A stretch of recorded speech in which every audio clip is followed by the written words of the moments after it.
तारा ये किताब नहीं है। मैं इसे किताब मानने से इनकार करती हूँ, क्योंकि तारा कोई किताब हो भी नहीं सकती, क्योंकि तारा एहसास है। ये आप में और मुझ में है, ये हर शख्स में, खासकर हर औरत की कहानी है, हर औरत का हिस्सा है। क्योंकि हम सभी की ज़िंदगी में कभी ना कभी वो मोड़ ज़रूर आया जब हमें लगा कि हम इस तारा की तरह हैं। और यकीन जानिए, जब मैं इस किताब को पढ़ रही थी तो मेरे रोंगटे खड़े हो गए। इसलिए नहीं कि इसमें बहुत भारी भरकम शब्दों का इस्तेमाल है, इसलिए क्योंकि इसमें जो एहसास है उसे पढ़ा नहीं जाता, उसे जिया जाता है। और मैंने उस एहसास को जिया है, उसे महसूस किया है।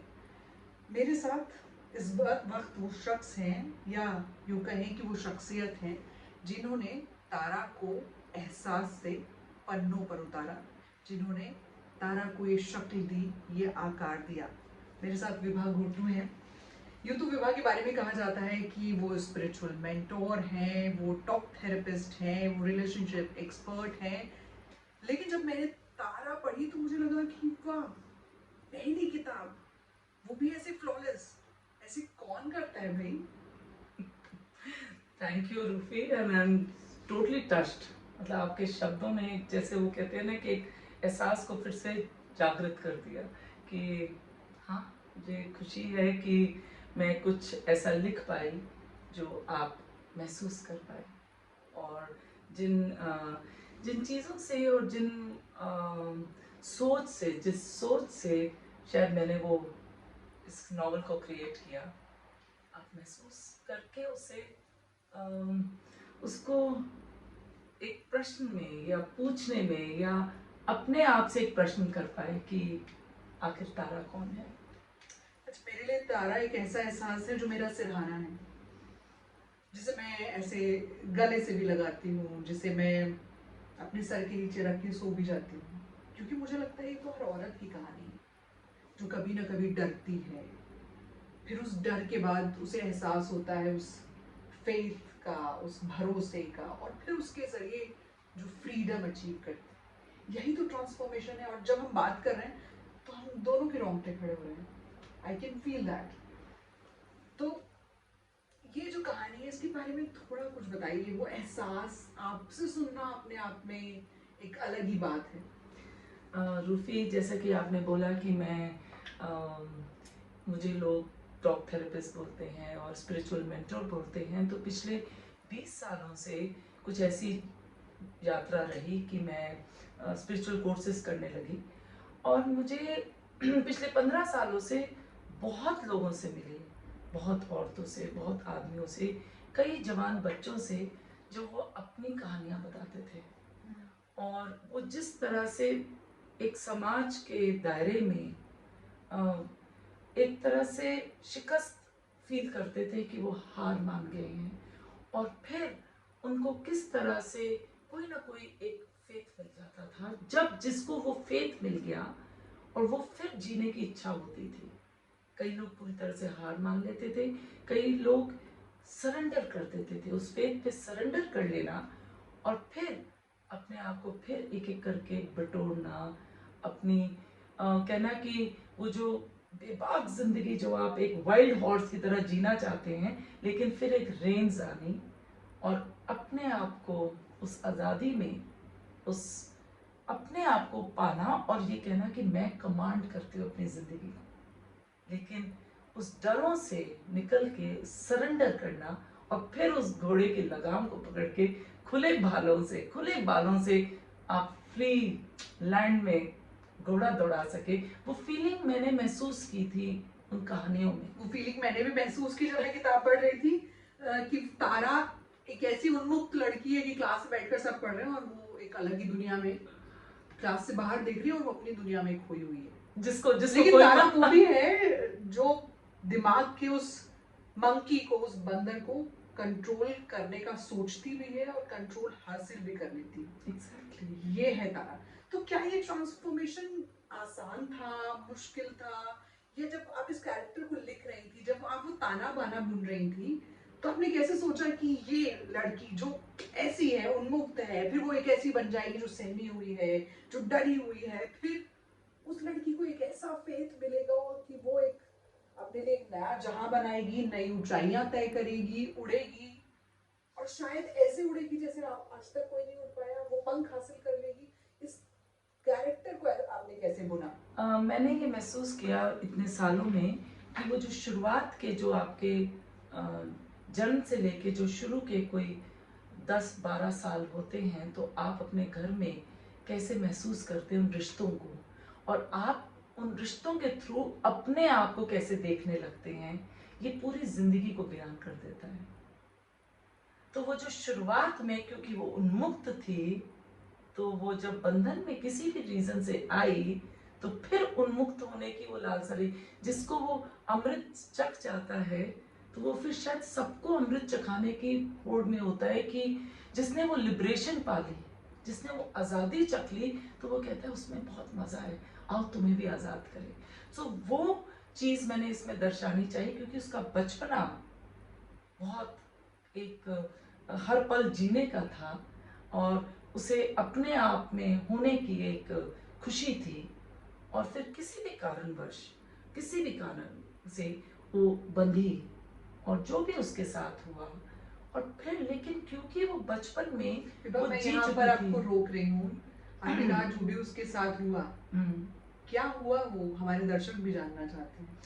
तो क्योंकि देखिए, बाकी जो पूरी कहानी है वो तो आपको किताब पढ़कर ही देखनी पड़ेगी, समझनी पड़ेगी, लेकिन यहाँ पर ना हम आपको कुछ ऐसे पॉइंट्स बताएंगे कि आखिर वो लड़की जो इतनी कॉन्फिडेंट है, जो अपने होने पर भरोसा करती है, जो एक ऐसी लड़की जिसको देखकर किसी को भी लगता है वाह क्या जिंदगी है, लेकिन वो लड़की कैसे डर जाती है, सहम जाती है। और ये वाकई में होता है, हम सबकी जिंदगी में कभी ना कभी वो पॉइंट आता है शायद। तो तारा की जिंदगी में वो पॉइंट कैसे आया? वो एक ही पॉइंट था, मोहब्बत। कहते हैं कि जब मोहब्बत हो जाती है तो लव इज ब्लाइंड।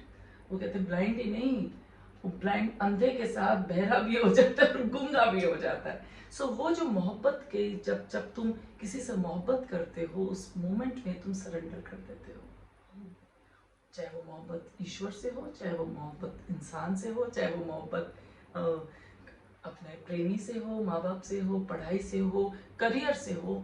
जब तुम किसी चीज़ से मोहब्बत करते हो तो पूरी तरह से सरेंडर करते हो। तो वो उस टाइम उसकी जर्नी में ट्विस्ट आता है, क्योंकि वो पूरी तरह से उस मोहब्बत में लीन हो जाती है, और फिर एक खेल शुरू होता है। क्योंकि हर इंसान जो वो कर रहा है उसके लिए तो वो रिस्पॉन्सिबल है, लेकिन जो दूसरा कर रहा है उसके लिए सिर्फ रिएक्शन बेस्ड या रिस्पॉन्सेस को किस तरह से लेना है वो उसके हाथ में रह जाता है। राइट? सो वो उसका एक ही ट्विस्ट आया, जो अगर वो जिंदगी इस तरह से जी रही थी और फिर जिंदगी यहाँ हुई, ये मोहब्बत के फेथ में हुई, और फिर वो ऊपर जो उसे फेथ मिला, उसने जिंदगी को फिर इस तरह कर दिया। क्योंकि सिर्फ फेथ और मोहब्बत, ये फिर ऐसे जाना बहुत मुश्किल, बिल्कुल मुश्किल, चैलेंजिंग, बहुत चैलेंजिंग होता है। बहुत सब क्रिटिसिज्म, सवाल जवाब, क्योंकि हम भले ही बात करते हैं औरतों की आज़ादी की, उनके हक की, उनके हुकूक की, लेकिन जब बात आती है असल जिंदगी की, क्यों मैं इसलिए कह रही हूँ कि आपकी जो कैरेक्टर है तारा, ये मुझे अपने आसपास किसी लड़की की कहानी लगती है, ये मुझे कहानी नहीं लगती, ये मुझे उसकी जिंदगी की असलियत लगती है। तो फिर वो सवालों को कैसे तारा हैंडल करती है, उन चैलेंजेस से कैसे जूझती है, और फिर कैसे अपने आप को उस डिवाइन शक्ति के जरिए ऊपर उठाती है। क्योंकि ये तारा एक आम औरत की कहानी है, कहानी में कोई खास बात नहीं है। बहुत औरतें मेरे पास आई जिनके साथ उन्होंने कुछ इसके करीबी ये ज़िंदगी जी, लेकिन इसमें जो ट्विस्ट था वो था कि वो चाह, वो मन चाह कि मुझे फिर जीना है, और मौत के बाद हर वक्त वो मरती थी और हर वक्त वो जीती थी। वो मंशा जीने की, जैसे मैंने इसमें लिखा कि जब तक आप मरे नहीं तब तक इसका मतलब आपका इस जन्म का पर्पस ही पूरा नहीं हुआ, मकसद पूरा नहीं हुआ। तो फिर तुम उठते हो, फिर चलते हो, क्योंकि हम समाज से, एक्सपेक्टेशन से हम एक तरह से गिरफ्त हो जाते हैं, बंध जाते हैं, जबकि समाज हमें प्रोटेक्शन देता है, और धीरे धीरे वो प्रोटेक्शन बंधन बन जाता है। और सिर्फ मैं यहाँ पर ये कहना चाहूँगी, ये सिर्फ औरत की बात नहीं है, आदमियों के लिए भी यही है वो फर्ज में रह जाते हैं कई बार कि एक माँ को देखना है, एक बूढ़े बाप को देखना है, रिटायर्ड फादर को देखना है, बहन की शादी करानी है, गांव से शहर आए हुए हैं और पूरी जिंदगी वो उस पर काम करते हैं, वहां से बीवी भी आ जाती है, वहां से बच्चों को भी देख रहा है। जिस तरह से औरत से हम एक्सपेक्टेशन बहुत कुछ करते हैं, उस तरह से जैसे ही लड़का जवान होता है उससे एक्सपेक्ट करते हैं वो सब कुछ पूरे परिवार को संभालेगा। तो ये दोनों तरफ है, बट ये मैंने एक आम औरत की कहानी ली। और तारा उस सोच को भी दर्शाती है या फिर ये सोचने का मौका भी देती है कि कई बार जरूरी नहीं कि कोई गलत या सही हो, कई बार दोनों लोग सही हो सकते हैं।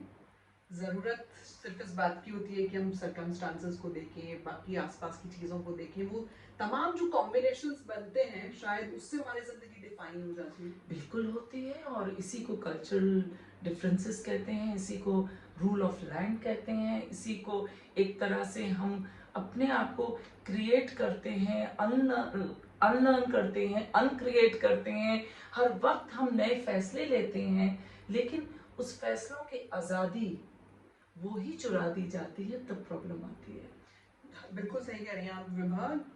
जब उन रिश्तों की आज़ादी कोई छीन लेता है आपसे तब आपको वो झटका लगता है, और ये झटका तारा को भी लगता है।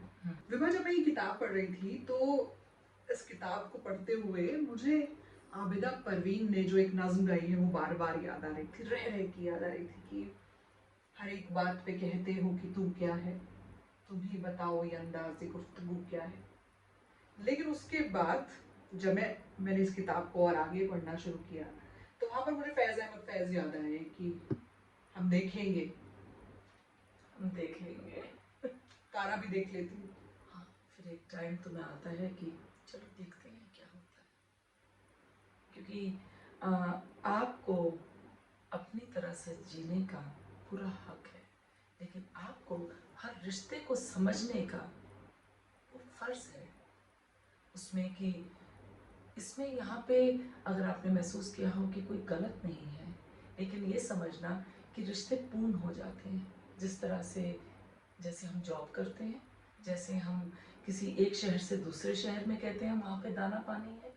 इस चीज़ को समझना होता है कि उस रिश्तों का पूर्ण होना भी हमें समझना है, बट हम क्योंकि ईगो है, एक्सपेक्टेशन है, शादी सब चीज़ें पूरा करती है, जो हम पैदा भी होते हैं शादी के ही उसी से है, उसी वजह से है, जो हमें नाम मिलता है वो भी शादी के बाद ही मिलता है, सारा कुछ। सो हम कहीं पर उस शादी में और तुम अपने में कहीं अगर वो गैप रह जाए तो वो फिर एक तारा पैदा हो जाती है। अच्छा, मेरे लिए तारा वो है जो मेरा हाथ थामती है, जो मुझे सहारा देती है। और मुझे लगता है कि शायद जिसने भी ये बुक पढ़ी है, खासकर किसी भी लड़की ने, तो उसके लिए तारा यही है जो ऐसे हाथ को थामती है और हिम्मत देती है कि कुछ भी खत्म नहीं हुआ है, जिंदगी ऐसे ही बदलती है। तो एक ऑथर के तौर पर आप क्या कहेंगे कि किताब लोग क्यों लें, क्यों पढ़ें, क्यों अपने पास संजो के रखें? मैंने तो रख ली है। एक ऑथर के तौर पे मैं ये कहूँगी कि उस तारा में अपने आप को पाइए, महसूस करिए कि डरना भी ठीक है, जीना भी ठीक है, उसके खिलाफ होना, अपने पे शक करना, गुस्सा आना भी ठीक है, कई बार किसी का सिर फोड़ना भी ठीक है, लेकिन इन सब से निकलना सबसे ज़्यादा ज़रूरी है। वो अपने प्रति एक आपका प्रॉमिस है, वादा है कि मैं जीना चाहती हूँ या जीना चाहता हूँ, तो पूरी तरह से जीना चाहता हूँ। तो अगर आप सीढ़ी चढ़ रहे हैं किसी जगह पे, लेकिन ऊंचाई पे पहुंचने के लिए कहते हैं ऊपर से हाथ आता है, तो इस तारा किताब में वो मेहर ऊपर की है कि उसका हाथ आता है और आप सरेंडर करते हो, हाथ देते हो, और उस ऊंचाई पे उस पार लगा देता है। तो आपने कोशिश आपने करनी है, लेकिन मेहर उसकी है, रहम उसका है, कृपा उसकी है कि वो तुम्हें हाथ पकड़ के इधर ले आता है और तुम फिर आज़ाद हो जाते हो। लेकिन पहला कदम आपको उठाना पड़ता है। मैं इस चीज़ को मानती हूँ कि आप सुबह उठते हैं तो पलंग से एक कदम उतारते हैं, दूसरा कदम अपने आप उतरता है और फिर आप उठ के कदम बढ़ाते हैं। तो पहला पहला कदम आपका इंटेंट है और दूसरा चॉइस है। चॉइस है। सो अगर एक जगह डेस्टिनी है तो दूसरी जगह फ्री विल भी है। इट्स लाइक जीपीएस सिस्टम, जो मैंने किताब में भी लिखा कि आप कहीं जाते हैं और आप कहते हैं कि नहीं, मैं वो रास्ता बता रहा है और तुम कहते हो नहीं मुझे दूसरे रास्ते से जाना है, और आप मोड़ते हो तो वो रीसेंटर करता है और थोड़ी देर बाद वो घूम के फिर वहीं से रास्ता दिखाने लगता है। तो अगर डेस्टिनी है तो फ्री विल भी है, और फिर हिम्मत है तो उस मेहर की भी कृपा है, वो सरेंडर भी है। हिम्मत है तो जिंदगी भी है, और बाकी इमोशंस हैं, अगर इंसान है तो इमोशंस भी हैं, तो उस इमोशंस को जीना तो एक बहुत आम कहानी एक आम औरत की है, लेकिन इसमें जो स्पिरिचुअल एक्सपीरियंसेस हैं वो हैं जो उसको रियलाइज कराते हैं।